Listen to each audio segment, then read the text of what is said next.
If you would like to get says 125 gets you straight to the head of the line. You don't have to be a part of the alliance. You don't have to be part of the group. Wait a minute. And the biggest thing is 5 gets you there. You do that 3 times and then get mashed down to the $75 rate for perpetuity. Yes! Also, there is a band review option. So if you've got a band and you're trying to get your band some exposure, hit me up at villageXchange@gmail.com and I'll show you the details about how to pull that off. You can also jump on Patreon and there is a option on the tiers to be able to get your band reviewed. Yep. Obviously, we can't lie to you, so we can't guarantee a positive review. Get what you get. It's just rubbish. Rubbish. Rubbish. That's British for garbage. My favorite is a community option. $1 at the gate gets you in at Patreon. You get to join an alliance. The alliance joins their points together, and that helps determine what songs that we do. The alliances hang out on Discord. Message me on Patreon to get the link. And they do all kinds of other cool things. They do Minecraft, Dungeons and Dragons. Yeah. It's really a community within the community. Anybody can go into Village, Facebook.com/Vin and Sori. There's 160,000+ people on the channel. What's cool about the Discord is that it offers a real opportunity for community connection, friendship, that type of thing. And it's on Discord, so if you're not a Facebook person, it's for you. You start off at $1. Right. Plus you get exclusives. Sori and I are working on a song. So the first 15 seconds of that was on Patreon. Also, at $15 tier and above, when we actually debut the video, they're going to be there live with us. There you are, dear listener. Buy our merch. Buy our merch indeed. Charles shall lead them. To buy our merch. Yes, dear listener. Yes, dear listener. Yes, dear listener. Avita Zane, we have reached the end, my friends. But we're not completely done. We still have Pero one more song. Un mas. Okay, so this next one is Star One, Prescient. How do you say that? Prescient. Prescient. Like basically to know the future. Oh, okay. Pre-science, pre-knowledge. So this is about the movie Primer. Have you ever seen that movie? Never. And the singers are Ross Jennings from Haken and Michael Mills I from believe it's pronounced Hawken, not Haken, Hawken.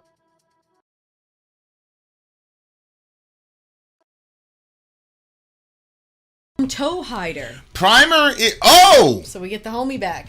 Primer is a 2004 American independent psychological science fiction film about the accidental discovery of time travel. The film was written, directed, produced, and edited and scored by Shane Carruth, who also stars with David Sullivan. Primer is of note for its extremely low budget, experimental plot structure, philosophical implications, and complex technical dialogue, which Carruth, a college graduate with a degree in mathematics and a former engineer, chose not to simplify for the sake of the audience. The film collected the Grand Jury Prize at 2004 Sundance Film Festival before securing a limited release in the United States and has since gained a cult following. I am going to watch that movie tonight. Cool. I love I'll watch it shit like that. Because I love complex movies. That's going to be really, really fun. Okay, the name of this song is Primer. No, the name of the song is not Primer. The name of the song is Prescient. I want to get the lyrics for this song because I'm hoping that they're going to make it super complex. See what I'm saying? Yeah. That would be legit. Mm-hmm. Well, I already have the lyrics up because I'm prepared. Yeah, that's great. That's great. You're the one that set up the whole stream, got everything. Set up the whole stream, did all that You stuff. did it all. That jazz. Keep fixing our mic problems. Yep. All right, guys, here we go. I keep saying primer. Stop saying primer, Vincent. You weirdo. You dumb butt. All right, here we go. Star One. Prescient, let's do it.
Amazon account is up and running now. We are selling our formula officially. It's amazing stuff from Europe. Made in Germany. Sold in America. Highest standards there are. In America, the standards haven't been updated since 1980. It's super weird, like older than me. In Europe, they update safety standards basically every year. This formula is top notch, great for the stomach, great for constipation. This is a great product. If you happen to want to purchase it and join us on our journey, then grab the link in the description. If you do and leave a review for us, send me a screenshot at vinandsori@gmail.com of your review after you have received the product. We will put your name in a hat. Song reviews are going to come out by some of the people that have left reviews. Don't forget to send us a screenshot of your review once you get the product. Now a word from our mascot dressed as a pirate, Fuji. It's a deal of a deal. Whoopsie. Okay. Ruh-roh. Uh-oh. What? Oh, I'm pretty sure we just got banned because it was a official video. I think that's what happened. Yep. He made sure to put the official video last. Son of a bitch. That's okay. It's all right, guys. It's okay. We shall return. We shall return. We shall return indeed. Yeah, I saw that as live.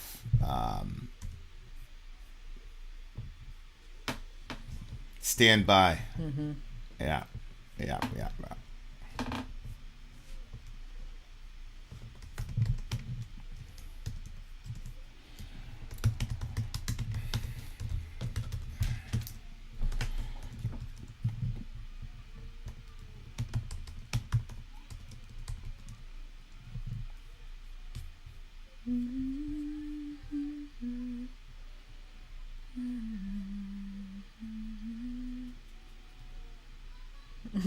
Rob. I was too busy looking at the equations, to be honest. Damn autism. Who said that, Hoyle? Yeah. Yo, we got mad autistic people in our community. Yeah. I don't know if that's because autism is more common than we think, or if there's something about our Us that brings people in. style that draws autistic people. Yeah, I don't know. That would be an interesting thing. Guys, type 22 when you can see us. Refresh. Type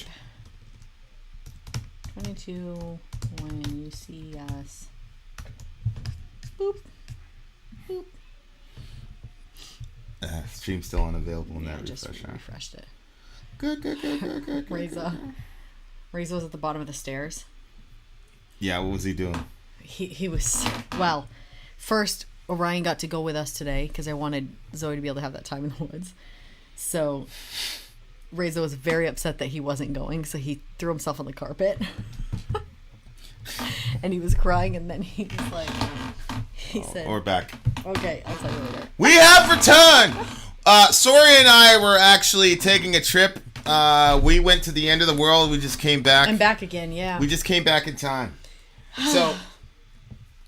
So I love like Good time. the numerous harmonies that happen in these songs. I love when they do that. I don't know if... And I love it when they put the bubbles with the person that's singing, so you know. Yeah, I'm a fan. Yeah, that's like kind of like that Arion thing where it's like a super band, like a super group. It had floor in there. It had like, you know. And the K-pop bands do that a lot too. Wait, Emily's saying she can't hear us. That's a lie. That's a damn lie, Emily.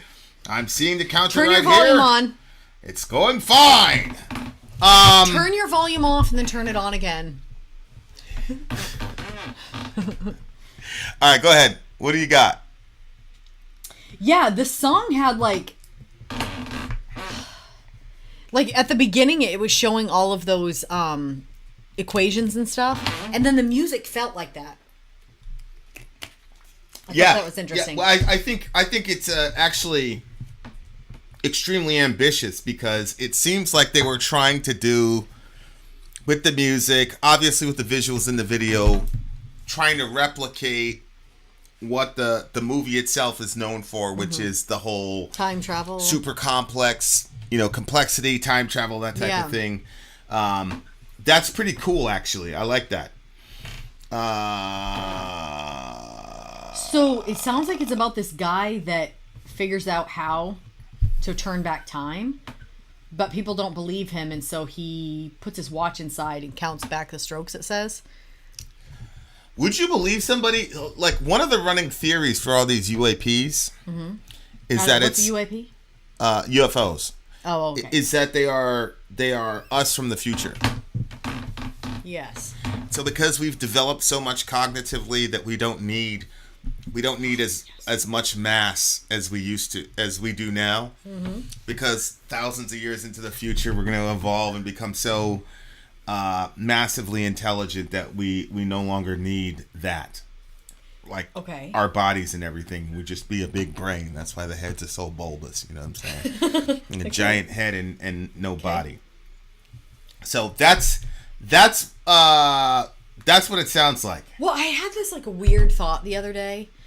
You know how you'll see movies or something where there's like this thing going around walking, and then they shoot it down or they kill it or whatever, and then like the face opens and like there's this tiny little creature inside of them, so they were not what they looked like. It's usually like alien type stuff. Do you know what I'm talking about? Yeah. And then I was thinking, oh my gosh, like how weird, because we've been talking a lot about like who am I, like who is a person and what makes you up. And a lot of times people, you know, like the different things that people, the material part of you. And I just thought to myself, wow, it's so true. Like this part of me feels more like me than my toes do. Wow. It's weird, right? Do you feel that way too? I never thought about it that way. But like if you think about where you feel like you exist the most, it's all here to me. Right. Which is like, then I thought of those things opening up and then the little creature being like right in that part. I was like, ah, what am I doing? I'm spending too much time listening to all your stuff. Would you, is there anybody that could tell you they invented a time machine or that they were back in time that you would believe them? Only one person. Who'd that be? My ex. No, I'm kidding. You. If I told you I had a time machine, I would believe you. You would believe it. I would. That's so interesting.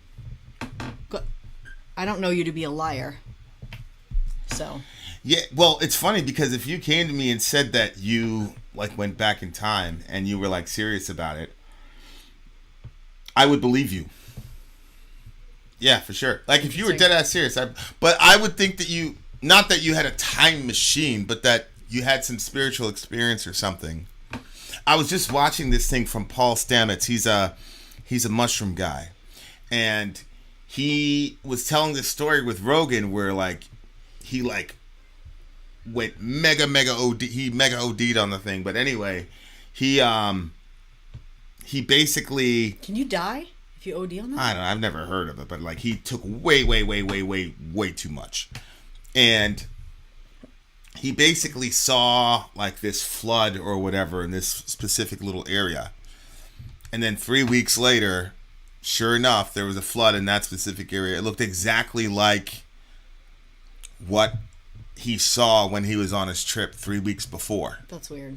And so Rogan is, of course, blown away by this. And Yeah. Paul Stamets is... Paul is he's legitimate. He's really respected. He does TED Talks and all that stuff. Doesn't mean that, it's objectively true, but it does make you pause. And so Rogan was, like, blown away. He must have been high as fuck, though. Like, he's like, whoa.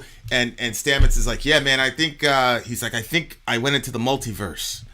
Like, so he was able to, like, basically see it from the, from the other side of the whatever. I don't know. Yeah, I mean, maybe that's what happened. Maybe that's what happened. Or maybe he's more open to hearing other intelligences that would give him information. You know what I mean? Like, like there's some people that they dream things, or some people like prophets and prophetesses, and like those people who have like a but either history. way, he saw the future. If that's true, he's saying he saw the future. But again, but that's one of those things that we were talking about earlier. We were talking about UFOs or UAPs. Because we are in sort of a post-enlightenment seats in Laban, we think that if time travel is going to be accomplished, it'll be because we built some sort of machine. We did that. So, like, that's my thing. Like, if you think about it from that vantage point, oh, so it's supposed to be something that we built. We're not even thinking about what if it's already there, and the ancient folks, the ancient pagans, whatever you want to call them, like they knew how to do that shit. You know what I'm saying? Like, because if you think about it, what do you call it? Oregon just passed a law where psilocybin is now legal, so you can just go buy psilocybin, shrooms, whatever. Where? Oregon. It's legal. So just like you go to a dispensary to get your cannabis, you can go to a dispensary and get psilocybin. Well, there was a thing in Maine. It passed the House, but then the Maine Senate shot it down. What was it? It was for the medical treatment of psilocybin. And to who use shut it down? psilocybin and mental health, the Maine Senate shut it down. Why would they shut it down? These people we're electric shocking people in their brains I and know. shit. I know. Like, why don't we just try it and see if it works? I mean, know. it's a mushroom, for God's sake. Yeah, exactly. I mean, I've never tried anything like that, so I don't know the effects that it has on a person. But I'm just saying, like, surely if you step back and you say, okay, well, we have two options. We could try eating these mushrooms, or we could shock the hell out of your brain. Like, come on, like. Yeah, but again, let's try the mushrooms. I think it's because of that post-Enlightenment stigma. It's like, we came up with these pills in a lab, or we came up with this electroshock therapy, applying. But this stuff, psilocybin is just, it's growing in the wild. It's completely natural. That's the and thing. The ancients have been using it for thousands of years. I mean, I'm sure there's a capitalistic motivation That's as what well. I was thinking. A lot of the There's antidepressants, these guys making billions of dollars a year. And people are taking like 2 or 3, trips on psilocybin, and they're a lot permanently of those better. People say they have like life-changing moments, like when you hear their stories. Yeah, that's what I'm saying. Not everybody does. Some people have like a really bad experience. I was just listening to this guy the other day, and he was saying like that when he was under I don't remember what he was on, but whatever he was on, he was like, when he was in that state, he thought to himself, oh my gosh, like I've completely lost my mind, and now my wife has no husband, blah blah blah, because I've done this. Yeah, but it was just the effects that I think he was just having like maybe like a bad trip or something. I don't know if that actually happens. Have people ever lost their minds in that situation? Or we don't have enough research? I mean, I'm sure people have, but I mean, Prozac, people have lost their minds on Prozac. Word. I mean, listen to any of these medications and things. It could result in death. I saw one. It was like for teenagers who are suffering with depression. It's like could increase suicidal ideation. It's like, what the fuck? Like. Yeah, it's weird. But anyway, my point is if you think about time travel, maybe we're looking at the entire thing the wrong way. You know what I'm saying? Especially, did I talk to you about this? The past doesn't exist, the future doesn't exist, the present. Well, I was talking about that at the hotel, right? Like, it's such a. That was the first time I heard that. It was Bernardo Kastrup. The concept itself kind of makes me feel a little claustrophobic. He's an idealist, right? He's an idealist. So he believes that the universe is simply the projection of a singular mind at large, he calls it. Mm-hmm. And he was talking about time. He said, okay, well, what's the past? The past is a projected idea of things that happened beforehand, but the past doesn't actually exist. It doesn't have its own ontology. It's a memory that you have, a picture of something that it's not really real. Mm-hmm. And then he says a future is your potential reality. That's not really real either. Mm-hmm. And then he says, well, people say, okay, well, what's real is the present. But there is no such thing as a present, because the minute that you say you're in the present, you're in the past. And so he's like, the past doesn't exist, the future doesn't exist, the present doesn't exist. And that's because time doesn't really exist. It's not really real. Like, so it was a really fascinating way to look at it. So if you start from that premise, then from that understanding, time travel wouldn't be real, because he doesn't believe that space-time exists. Mm-hmm. One of the things that's really fascinating, I didn't know this, people talk about space and time, but physicists and scientists use the term space-time because they're inextricably linked. Oh, so yeah, I've heard them space-time. It's not space and time. It's space-time. Okay. And so if you're an idealist and you don't believe in space-time, which I probably am, I probably don't believe in space-time, then what would, quote, time travel be? It would be basically going back into the Rolodex of the mind at large of an idea or a story that he projected to himself, or it projected to itself, whatever you want to call it. Obviously, I'm a Christian, so I don't believe every jot and tittle of what Bernardo Kastrup says, but it's a fascinating idea. I remember the first time I saw that breakdown about there being no such thing as time because the past doesn't have any ontology, the future doesn't have any ontology, and the present, if you really think about it, is impossible to define. So whatever we call history is simply just a story that the mind at large is telling itself. It's not something that happened actually. It didn't really actually happen. It's just a projection in this person's mind. None of it actually happened, and that's why the past, present, or the future doesn't exist. So it's a very, very complicated structure, but it makes a lot of sense.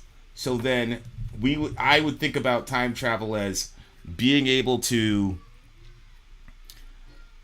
is that mind at large finding some way to recall a story that it told itself, 30, 40, 50 years ago. Weird. And because we are in the mind of this being, we're essentially trapped in the space that he puts us in. Right? So anyway, that's just a really fascinating idea, because there's two things I think that will never happen ever in the human family. One is time travel, and two would be well, I'm not going to say the other one. Well, yeah, I'll say the other one. One would be time travel, and two would be AI. I knew it. I was just going to say it. I literally was going to say it. Like a self-aware computer. Yep. Like, ridiculous. It's like he said. It's like one of the guys said, really, you think that we can get a computer that becomes self-aware, so then are numbers aware of themselves? And one guy said, yes, numbers are aware. There's an actual philosophical position that numbers are aware, have ontology, have a will, all that jazz. Yeah, it's ridiculous. But I don't believe we're ever going to time travel, because I don't believe time exists, and I don't believe that we'll ever be able to create AI, because I don't believe that what we call self-awareness here is a product of anything in this dimension. So I don't think that's ever going to, it's like Kastrup was saying, yeah, if you programmed a computer and had a program on the computer that would tell you, the biological systems of the body, and could explain XYZ, he's like, you wouldn't expect it to urinate. Ridiculous. You could put as much information in a computer as you want. Information is never going to be conscious. Right. You cannot boot up consciousness from a from a chip. What a ridiculous idea in the first place. But it's really amazing. It's really amazing to me that it's interesting, because whenever they talk about it, they could derive consciousness from unconscious matter. Yeah, they never say, well, from what I've heard, they never say we might be able to create consciousness in this. They always say that the AI might become conscious of itself, that somehow within itself it becomes conscious. That I haven't heard, What? When we're talking about AI. Not that, whenever they say it, it always sounds like the AI would all of a sudden become conscious of itself. Yeah. It looks like they're looking at it as well, we don't think we can get it conscious, but it might be able to do it for itself. Well, that's what they're afraid of, is that one day, the SpyNet thing, one day it's going to become. But again, that has to do with your grounding presupposition. A lot of these people believe that consciousness came about through natural processes, like somehow a rock booted up consciousness. They call it the hard problem of consciousness. Which is ridiculous. It's like the hard problem of fitting a square into a circle. Yeah. It's logically impossible, but they got to hold on to it because they don't like the implications.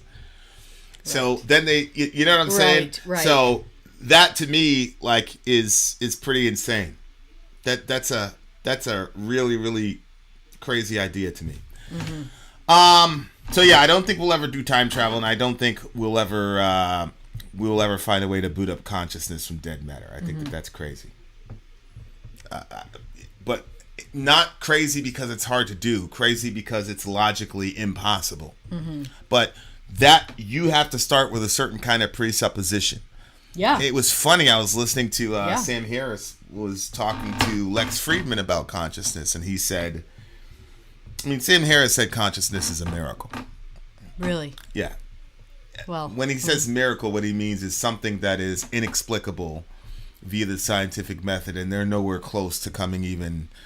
Once a hard problem got articulated, they haven't even becoming close to being able to answer that question.